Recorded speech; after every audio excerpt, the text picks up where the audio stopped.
Greetings from the garden and welcome back to Let's Grow Stuff. My name is Ben and today we're at Olbrich Botanical Gardens in Madison, Wisconsin to learn about gravel gardens. Let's dig in.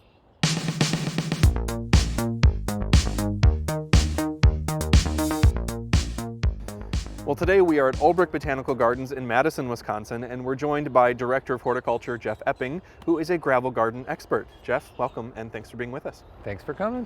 Well, tell us about gravel gardens in general. What is their defining characteristic? Well, it's kind of a system of growing plants in 4 to 5 inches of gravel.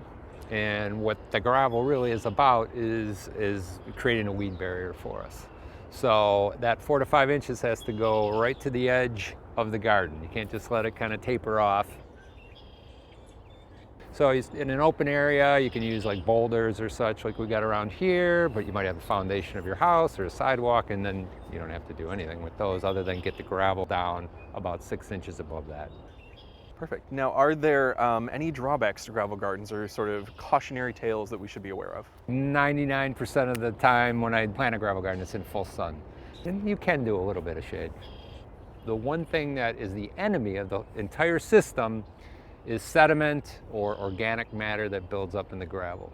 So if we have any water flowing into an area, like a rain garden would be a bad spot for a gravel garden, because with water comes all the sediment, goes in between the gravel, and then we have this perfect place for weeds to get going. So higher ground, good drainage, never at a low spot, essentially.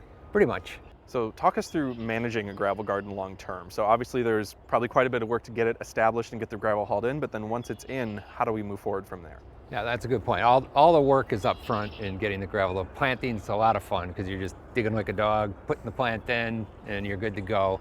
The most important thing is the spring cleanup. Why that is we don't want any of that organic matter to build up in the soil.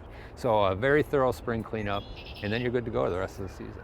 Awesome. Well, Jeff, thank you so much for being with us today, sharing your time and expertise. We appreciate it. You bet. Well, don't forget there is so much more yet to learn online at pbswisconsin.org/letsgrowstuff. There we have more videos, tips, tricks, and a blog to help you grow a better garden. So until next time, happy gardening. Funding for Let's Grow Stuff is provided by Ganshert Nursery and Landscapes, the Focus Fund for Wisconsin Programs, and Friends of PBS Wisconsin.